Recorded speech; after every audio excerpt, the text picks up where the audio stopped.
Okay, Assalamualaikum warahmatullahi wabarakatuh. Today I will going to presentation about country Peru. Nah, Peru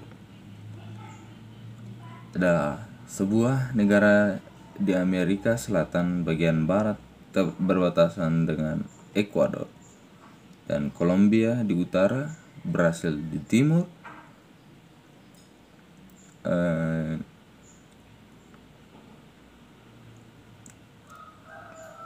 Tenggara dan Selatan Chili, dan Samudra Pasifik di barat.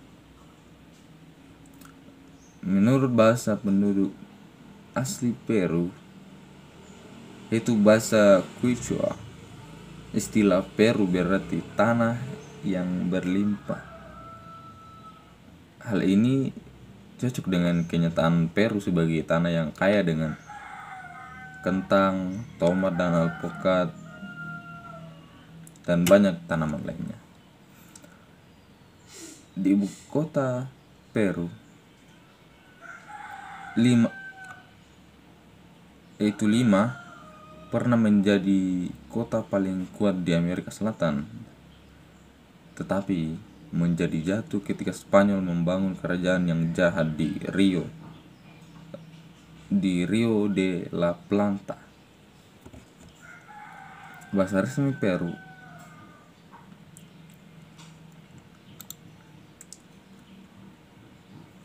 ada tiga, yaitu Spanyol, Quechua, dan Aymara. Namun di sini saya tidak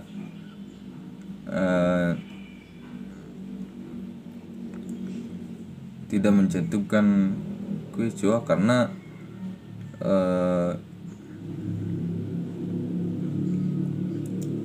saya searching di Google itu terdapat sekarang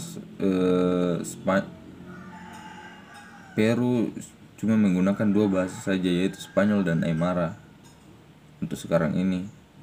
Tapi mungkin masih ada sisa-sisa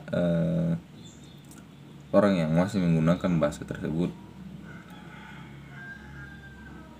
Juga di sebelah timur Andes, di wilayah hutan Amazon, penduduk setempat memakai 13 bahasa yang berbeda.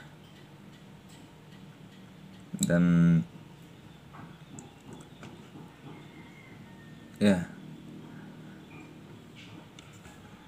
Nah, di sini kita bisa lihat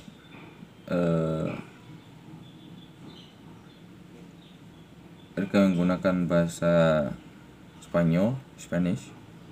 Itu hello, hola, and yeah, she, tidak, no,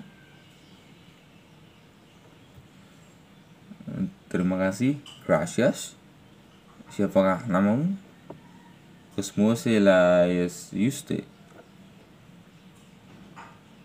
and then namaku me llamo.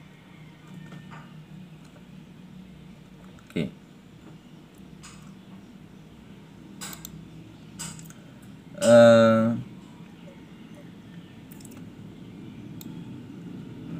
Peru, interesting fact about Peru. Nah, Peru adalah sebuah produsen emas terbesar ke-6 di dunia.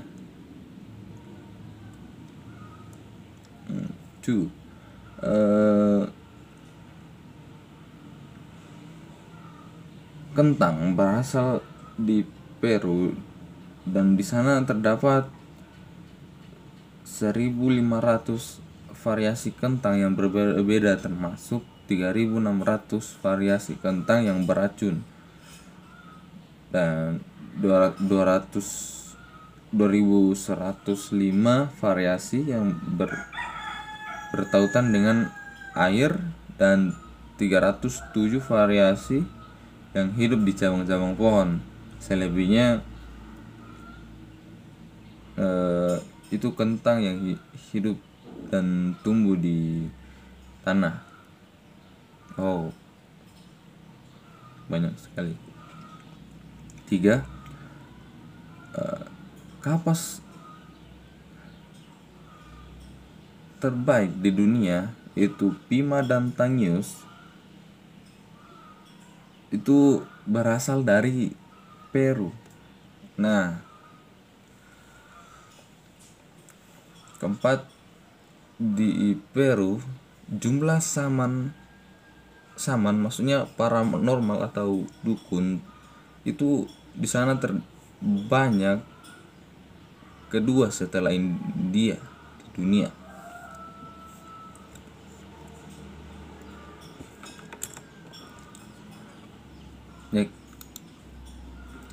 Next slide. Oke, food and drink. Yang pertama itu cuy atau babi guinea. Babi guinea ini bukan adalah daging babi. Itu babi guinea itu hanya sebuah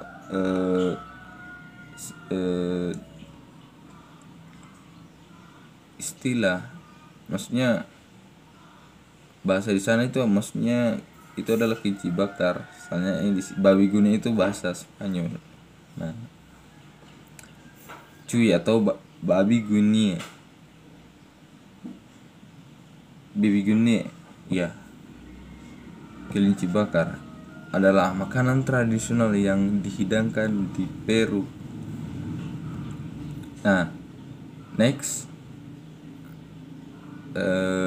minuman pisco sour adalah minuman nasional Peru dan dibuat menggunakan keras pisco. Nah, lemon, air gula putih, telur, dan rasanya itu agak sedikit pahit. Nah, saran saya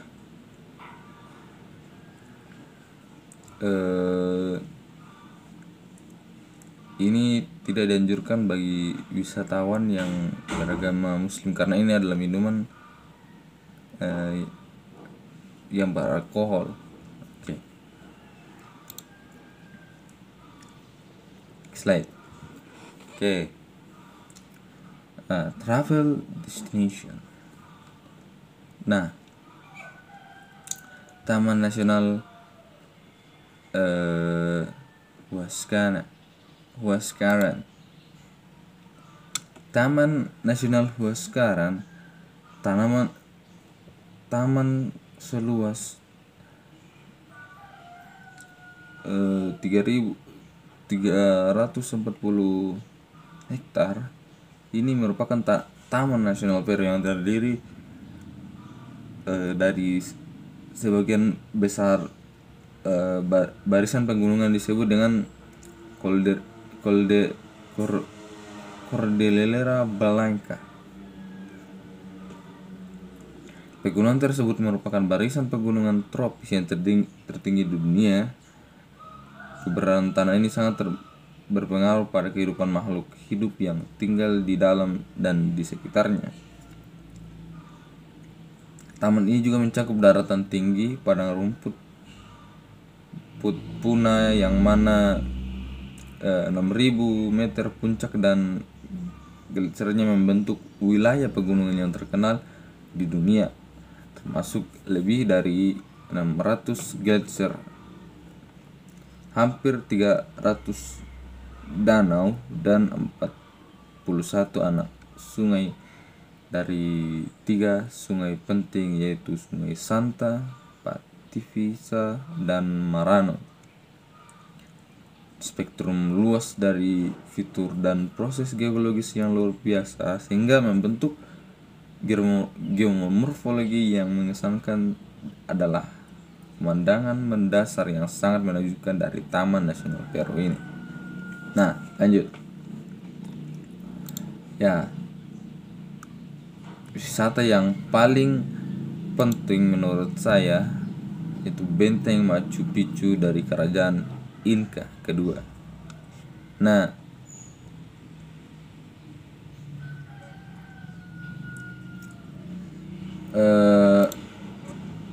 salah satu simbol ini adalah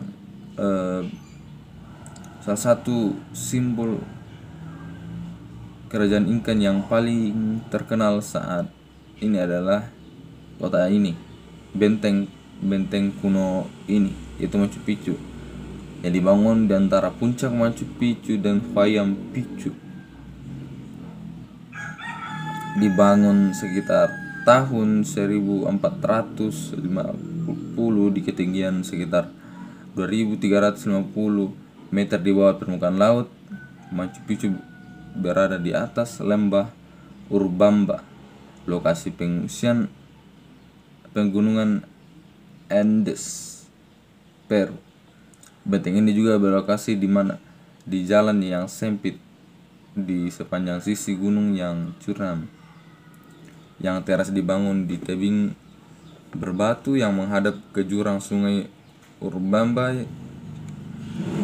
digunakan untuk bercocok tanam. Mata air di sana menyediakan cukup air segar untuk lebih dari 1.000 penduduk. Dan pemandangan di sana luar biasa menakjubkan. Namun, mengapa Machu Picchu dibangun di tempat yang susah diakses seperti itu? Nah, selain dari aspek religius, penelitian baru di GSA menunjukkan bahwa bangsa Inca pun memikirkan soal geologi yang dinilai mereka berperan penting bagi kerajaan. GSA itu Geological Society of America. Berdasarkan investigasi, kerajaan Inca dibangun di tempat-tempat di mana patahan geologis saling bersalingan. Nah, di mana Machu Picchu berada di atas dua sistem patahan penting yang saling bertemu. Satu berjalan dari timur laut ke barat daya, dan satu lagi berjalan dari barat laut ke tenggara. Bahkan satu bangunan dan kuil benteng mengikuti panjangnya sesat. Nah, suku Inca beradaptasi dengan keberadaan sesar tersebut. Mereka menggali puing-puing yang sudah longgar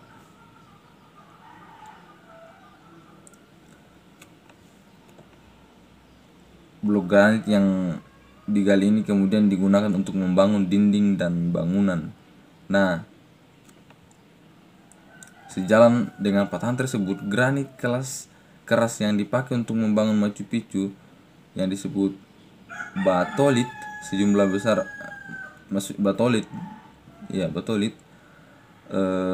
merupakan sejumlah besar batuan beku intrusi lebih besar dari 100 km persegi yang terbentuk dari magma dingin di kerak bumi yang berusia 250 juta tahun hancur oleh gerakan tektonik. Nah, ini dipakai suku Inca untuk membuat dinding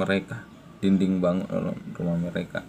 Dan parit yang digali di tanah juga memiliki keuntungan penting lainnya di wilayah dengan curah hujan hampir 50 inch per tahun karena berperan sebagai saluran drainase untuk air tanah. Nah, mereka harus tahu cara untuk mengeringkan gunung Inca untuk yang kuno agar menstabilkan lereng yang berbatu. Jika tidak, maka area tersebut sangat rentan terhadap runtuhan dan tanah longsor. Nah, analisis lebih lanjut dari foto menunjukkan suku Inca lainnya seperti Ollantaytambo di Peru Tenggara, Pisac di Lembah Suci Inca, dan seluruhnya berada di atas sistem sesar utama. Nah, itu dia tadi. Ini ada wisata kedua yang saya ingin kunjungi setelah Mekah. soalnya pemandangan di sana itu luar biasa.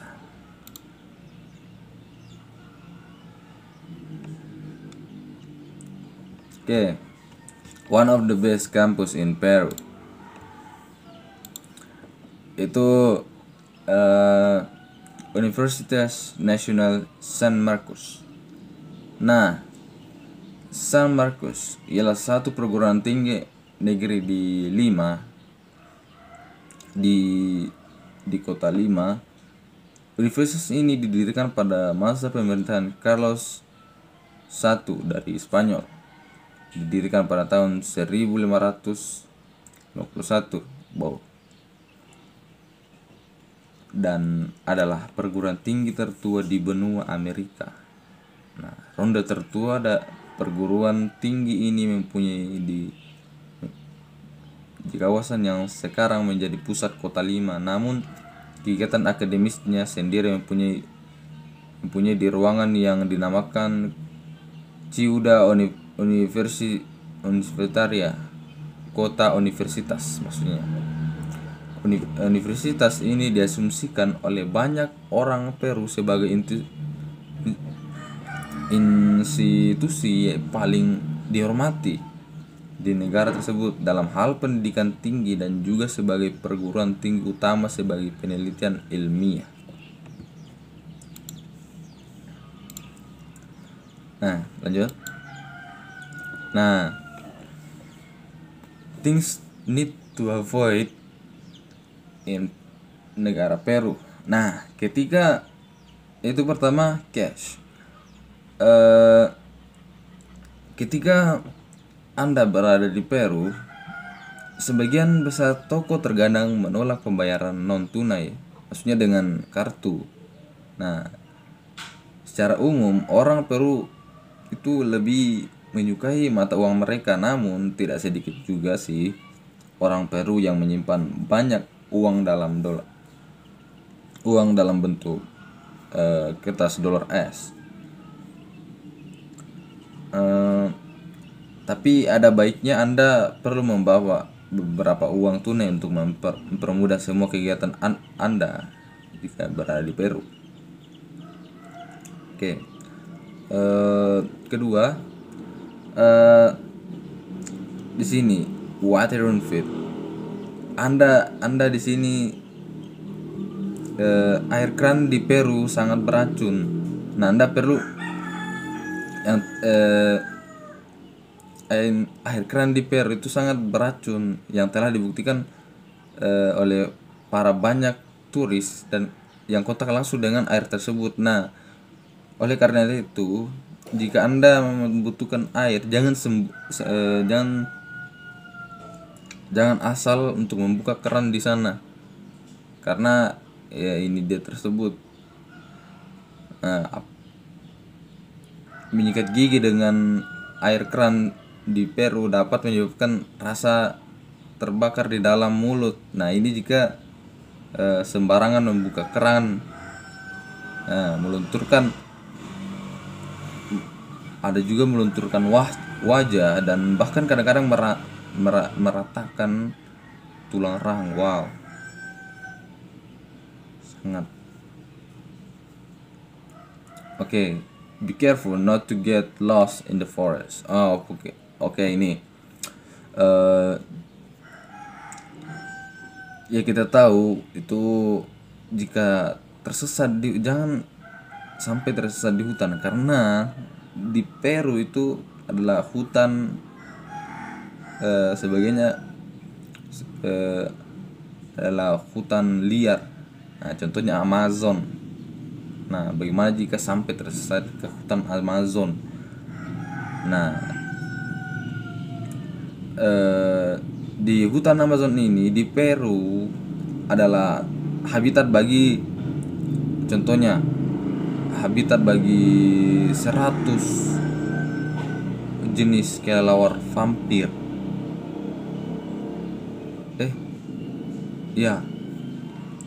Yang mana kelelawar vampir ini menyebarkan penyakit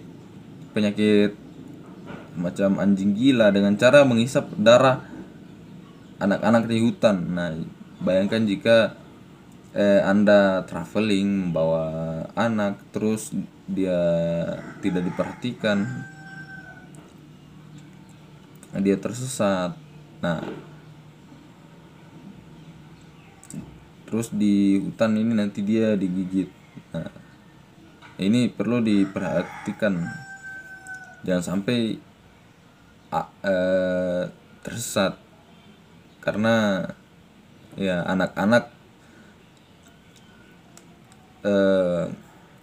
ya banyak tingkah, dan kita seringkali tidak memperhatikan anak kita jika sudah asik juga. Nah, anak-anak ini tersebut kemudian menyebarkan rabies dengan menggigit anjing. Ini semacam virus yang membuat anak itu jadi gila juga.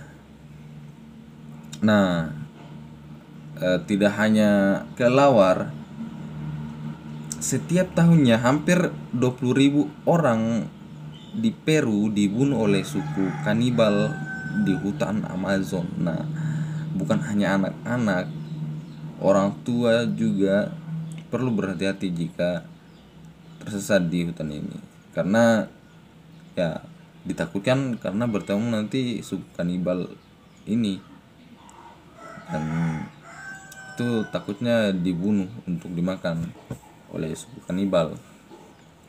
Oke, itu saja dari saya. Gracias.